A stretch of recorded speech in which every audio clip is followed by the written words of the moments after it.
Good afternoon, everyone. We'll begin in 60 seconds. We will begin in 60 seconds.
Ladies and gentlemen, we'll begin in 30 seconds. For those joining us live, you may begin your countdown in 30 seconds.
Good evening, everyone, and welcome to the Office of the Prime Minister here in Kingston, Jamaica. My name is Naomi Francis. Prime Minister, the Most Honourable Andrew Holness, will have a press briefing at this time. The Prime Minister is joined by the Honourable Dr. Horace Chang, the Deputy Prime Minister and Minister of National Security. Along with Dr. Chang and the Prime Minister, we have Dr. the Honourable Christopher Tufton, the Minister of Health and Wellness, the Honourable Robert Morgan, the Minister without portfolio in the Office of the Prime Minister with responsibility for information, Mr. Dunstan Bryan, the Permanent Secretary in the Ministry of Health and Wellness, and Dr. Jacqueline Besesa-McKenzie, the country's Chief Medical Officer. The Prime Minister will give his briefing, and we expect just a few questions, and we should be complete within 45 minutes. Prime Minister. Thank you, Naomi. I suspect we will be complete in 30 minutes or less. Good evening, everyone. The purpose of this very short press briefing is to announce, as required by the DRMA, changes to the measures that will go into effect as of this Friday, February 25, 2022, when the current measures expire. Based on the latest report from this morning, Jamaica recorded 36 new cases of COVID-19 yesterday, and our test positivity rate was 4.4%. Our daily case count has been decreasing steadily and is now back to the level we had in mid-December 2021, prior to the start of our fourth wave. Our average daily number of new hospital admissions has also been declining. Our COVID-related hospitalizations are now less than 50% of our COVID bed capacity. With all our indicators showing a rapid improvement since our peak in January 2022.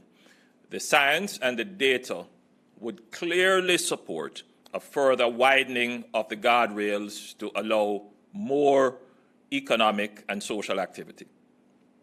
The Cabinet met yesterday and has decided to implement the following changes to the measures effective Friday, February 25, 2022, for a 3-week period to March 17, 2022. 1. The curfew hours will change from 11 p.m. nightly to midnight until 5 a.m. the following morning until 5 a.m. on March 18, 2022. 2. The current maximum of 20 persons allowed to physically attend funerals and burials will be increased to 100. This number includes mourners, clergy, and any other support personnel. As a reminder, burials are permitted only between 9 a.m. and 5 p.m. Mondays to Friday. 3. The maximum number of persons for events hosted by public sector entities will be increased from 50 to 100. As a reminder, a maximum of 100 persons may be physically present at weddings and annual general meetings of companies. 4. Effective Tuesday, March 1, 2022, the requirement to obtain a travel authorization through the Jam COVID or Visit Jamaica platforms will be eliminated. However, we are at this time maintaining the existing pre-test requirement for a negative PCR or antigen test conducted within 3 days prior to travel. We are aware that obtaining pre-tests is becoming more difficult and expensive in some jurisdictions. We are therefore reviewing whether or not we should maintain this requirement or modify it. 5. Concurrent with the removal of the travel authorization, effective March 1st, 2022, we are eliminating travel-related quarantine requirements. I hasten to add that we are still strongly recommending and encouraging persons to limit their movements for at least 5 days after returning from travel. In particular, I urge persons who have traveled to distance themselves from those who are most at risk persons who are 60 years and over, persons with comorbidities. So when you have returned from your travel, please cautiously entertain your family members or visit your elderly parents. Bear in mind that they are still vulnerable. I also want to emphasize that isolation requirements remain in effect for persons who test positive for COVID-19. Persons who test positive must isolate themselves so as not to infect others. So these are the changes that we have made. We should bear in mind that the pandemic is not over. And though we acknowledge the high level of fatigue in the society, we have to gradually widen the guardrails. We have an objective which is of great importance, and that objective is to get our children back in school after the midterm holidays. All children will go back to school for face-to-face, and therefore we have to be very careful at this period of time not to open up too much and, God forbid, there is a resurgence. So we all have to still exercise caution and patience. We give the children the priority to get back into school. We have 3 weeks of these measures left, and then at the end of 3 weeks, it is quite likely that we will bring the measures to an end. So I ask for the patience of our Jamaican people, who I know, and despite their level of frustration, and indeed some are very angry, that they do understand the difficult position that Jamaica finds itself, particularly as we are only 20, we're just over 20, we're about 23% now fully vaccinated. These are the constraints that we face, and we ask for your understanding and indeed your faithful application of the measures that we have announced. Thank you. Minister Tufton is here if you want to say a few words, if you are so moved. Thank you, Prime Minister. And of course, we, under the COVID protocols that we've outlined, we sanitize and allow Minister to speak. Minister. Well, there's not much more to say. The Honourable Prime Minister, I think, has outlined the context and the changes, which are very clear. Just on behalf of the team at the Ministry of Health, the PSCMO, and the other critical practitioners in the field, to say, you know, we are very grateful to the Jamaican people who have supported these measures over time. We do recognize that 2 years is a long time to be restricted. We are assessing in public health some of the side effects of the restrictions, mental health side effects or children and the impact on them. And we have tried to provide the necessary guidance through offering clinical advice to support the measures that the Prime Minister has announced. As it relates to our children going back to school, this is very important. We've been working closely with the Ministry of Education, the Minister. We are making provisions through the protocols to ensure that while the social or physical distancing may be difficult, with nearly 600,000 students going back into the classroom, some of these classrooms are not large enough to facilitate the distancing that would normally be the case, that we compensate that with the sanitization, with the mask availability, with also testing. As you would have heard, we have announced the availability of tests in the wider society through home testing. Kits have been approved by our standard agency, and those kits are available. We have bought some through the public system, the National Health Fund.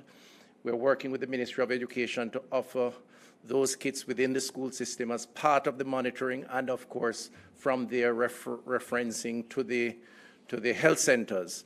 And in addition to that, those kits are available in the private entities, pharmacies and so on, and we do encourage companies and individuals to utilize those kits that have been approved as part of the screening process. So we believe that we are seeing the tail end, certainly, of the fourth wave. Today represents the first time that we have seen positivity rate below 5%. 5% is the benchmark.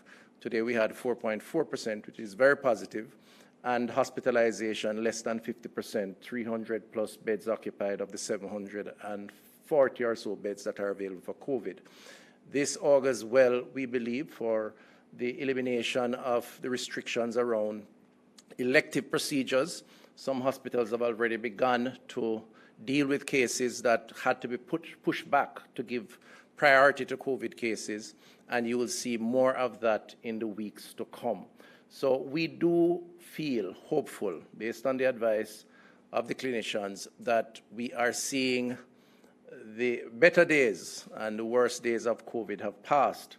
But as the Prime Minister said, we should not take it for granted. People are still dying, particularly the unvaccinated.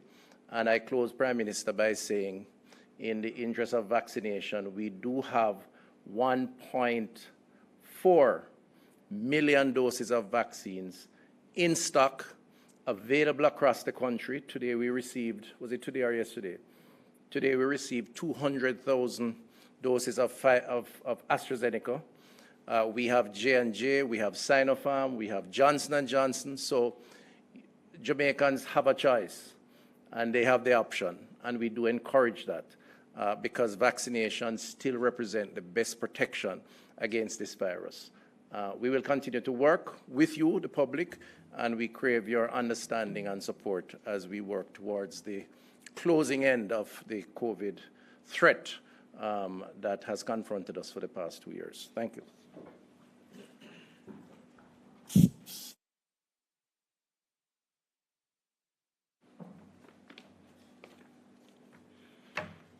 Thank you so much, Minister. Thank you so much, Prime Minister. We'll take two questions as we move to wrap. Ahead of the start of the press conference, I did have a conversation with members of the media asking if they would be able to ask those questions very succinctly and quickly. And so let us then start with Ms. Janet Silvera of the Gleaner. Janet, good evening. Good evening. Thank you very much. My questions are, what will happen to the unvaccinated persons who weren't able to attend an event like a Gibson Relay? Will we be seeing a change where that is concerned? One. Two, how are we going to be treating entertainment events? Let's start with entertainment events. The Minister of Local Government, Minister Desmond McKenzie, will be coming shortly with a plan that is being contemplated right now as to how we will treat with entertainment events. Within the present protocols that exist and that has been announced, the attendance at large events, which still pose a risk to public health in terms of spreading of the virus, the position based upon science and advice, public health science and advice, is that it is best to have only vaccinated persons gather en masse. For those of you who follow, for example, things like the Super Bowl and other large gatherings overseas, you would see that they do maintain some of these requirements. And it's not unusual. So I am sympathetic towards persons who are not vaccinated. In fact, you know, kids are going back to school who won't be vaccinated. But it's all about just trying to get the right balance as we carefully exit. All right, so, you know, I'm not of a mind or of a view that says that unvaccinated people should be discriminated against. But in the balance of trying to just make sure that we do not see a recurrence and a surge, there are just some things that we have to carefully do. And I think that if we all cooperate as a country and not try to divide and split hairs and you know, get tangled up in all kinds of I mean, my view is that a lot of it is quite unnecessary, because the truth is you have a government that is quite sensitive to the concerns of equity and equality and fairness. But we are also quite concerned and sensitive to ensure that our hospitals can stand up and treat people who need treatment. And lost in all of this are the hundreds of patients who have not been able to get their elective surgeries done because we have had to direct the resources to protect and make available to treat persons who become infected with the virus. So it's a grand balancing act that the government has to be doing. I can't say we have always gotten it to the satisfaction of everyone. But I think at the end of the day, when you look at our numbers, we have done well with the resources that we have. Thank you. Yes. Our final question then comes from Mr. Arthur Hall. Arthur?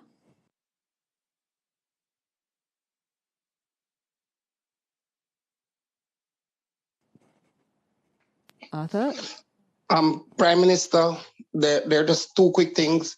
You have not spoken to the mass for children in school, particularly our young children, and small entertainment events such as round robins and street dances and parties. What's the government's position on both of those?